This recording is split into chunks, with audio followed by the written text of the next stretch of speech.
بالله من الشيطان اللعين الرجيم بفضل بسم الله الرحمن الرحيم رب اشرح لي صدري ويسر لي أمري واحلل عقدة من لساني يفقهوا قولي اللهم عجل لوليك الفرج الشريف عليه الصلاة والسلام اللهم صل على محمد وآل محمد وعجل فرجهم والعن أعداءهم أجمعين.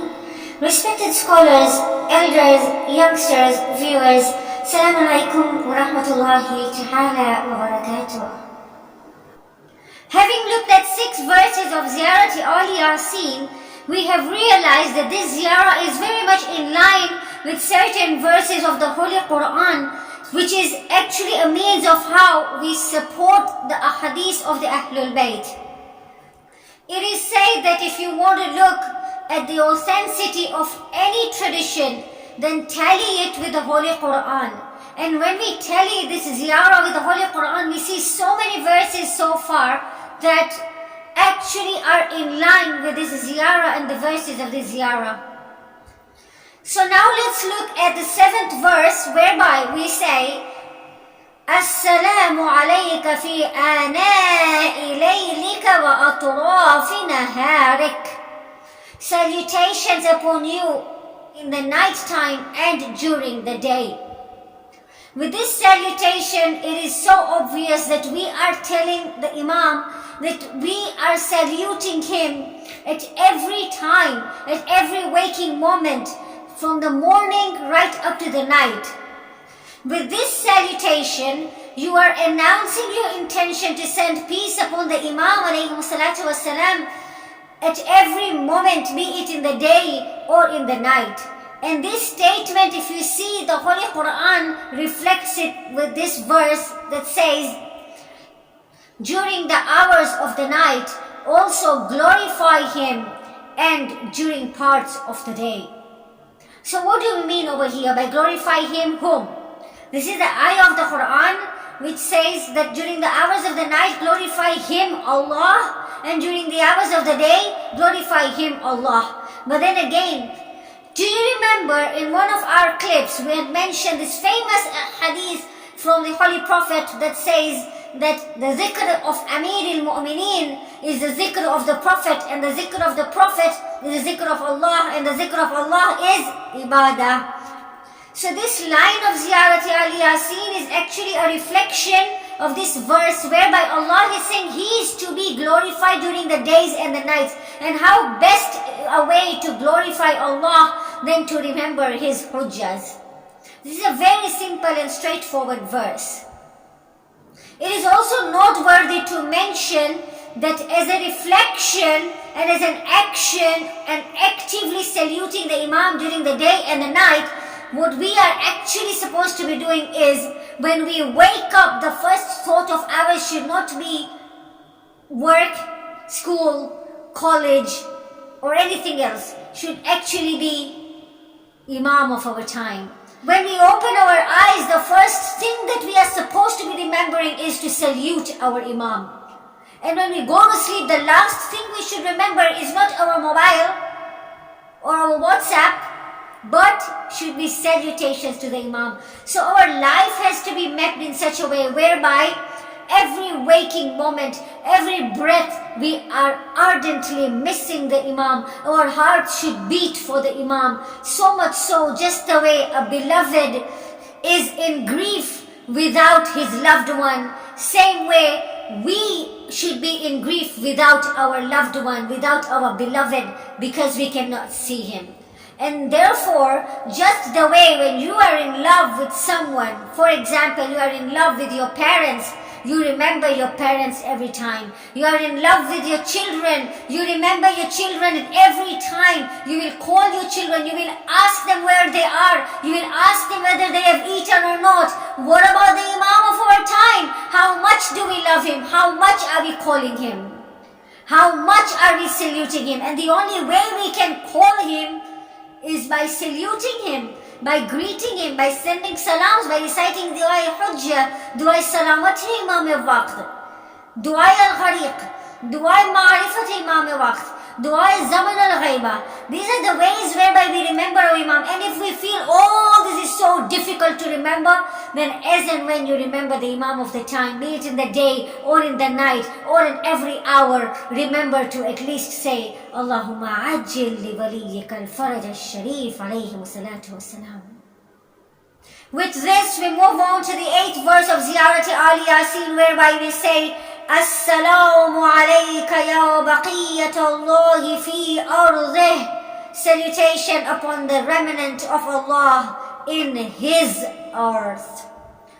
Over here, Imam alayhi salatu wasalam has been addressed with the renowned title, Baqiyatullah. What does Baqiyatullah mean? Let us take help of the Holy Quran yet once again and see what Allah subhanahu wa ta'ala says. He says, Baqiyatullahi khayrun lakum in kuntum mu'mineen. Surely the remnant of Allah is good for you, is khair for you, if you are believers. That means to say, if you are not a believer, then Baqiyatullah is going to be qahr for you. That means to say, if you are not a believer, then Imam al-Hujjah is going to be your end for you. Which means to say that if you are not a believer in the Imam, then God forbid you be Ashq al-Ashqiya. Do you know what Ashq al-Ashqiya is?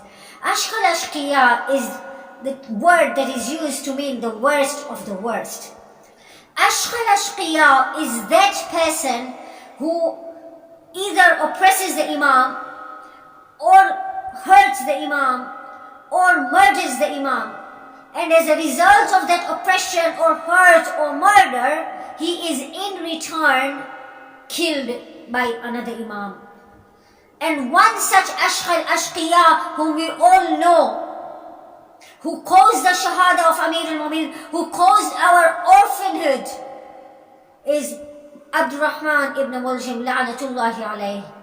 He murdered the Imam, Amir al-Mu'minin alayhi salatu wasalam, and in turn Imam Hassan alayhi salam took revenge. So he is Ashq al-Ashqiya. Today, if we are not believers, today if we hurt the Imam, if we oppress the Imam, if we by our scroll of deeds make our Imam weep over our actions and our deeds, we hurt the Imam, and if in our lives we do not apply a Karbalai lifestyle, a Zahrai lifestyle, an Alawi lifestyle, a Mahdavi lifestyle, then when the Mahdi comes, we are not going to be anywhere near his army. It should not be that we turn out to be like the Kufians who say Al-Ajal, Al-Ajal, and then when the Imam comes, we get slaughtered by the Imam's sword. Why? Because we do not map our lives in lieu to the way the Imam wants us to live, the way Allah wants us to live. Neither did we map our lives in such a way that we prepare ourselves from now to be soldiers for the Imam, so that when he comes we stand with him, not that we stand against him. And so, coming back to our verse, Baqiyatullah. Baqiyatullah is the one who is remained, the last one who has remained. You all know that Imam is Zamana's father, forefathers, and all his family have been murdered by the enemies of Islam and the enemies of Allah and the enemies of Rasulullah and his holy progeny. And because of that, the life of Imam Waqt as well was endangered. And this is the reason why Allah subhanahu wa ta'ala put him in ghaiba, in occultation. The Arabic term Baqiyya has so many meanings. However, the most contextual to us is this one that translates as some of its part is left, which means to say that Imam Asr Ajalallahu Ta'ala Faraj al-Sharif is the last link preserved by Allah in his chain of prophets and their successors sent for mankind's guidance. Just to mention, Baqiyatullah was the title of previous Imams as well. However, this is used more specifically for Imam Waqt because he is the one that Allah has actually preserved, and he is the one that is the last one who is remaining, who is left from the link and the family lineage of the Ahlul Bayt. I'm not talking about the Sadat that we find everywhere, the family of the Aali Rasul. I'm talking about the Ma'asumeen who are left. A denier of the Holy Quran had approached Amir al-Mu'mineen ﷺ and asked him, I've read the Quran. The remnant of Allah is better for you. What is this remnant of Allah? Imam ﷺ informed him. Now look, Imam Ali ﷺ is informing him. This refers to the Mahdi who shall reappear after a period of intense examination. He shall then fill the earth with justice and equity as it would have been filled with tyranny and injustice. Among his signs are occultation and a concealed lifestyle. At that time, rebellion and upheavals will be common and the fire of vengeance will be stoking strongly among people. Last but not the least, when Imam Hassan al-Askari ﷺ was introducing Imam al-Zamana, Imam al-Waqt, to one of his companions whose name is Ahmad bin Ishaq, Imam al-Zamana himself, while he was still an infant, declared to Ahmad bin Ishaq, أَنَا بَقِيَّةُ اللَّهِ فِي أَرْضِهِ, I am the remnant of Allah on his earth. Remember, Imam said this statement to Ahmad bin Ishaq when he was an infant. And it is the same statement that Imam shall inshallah repeat when he will reappear inshallah.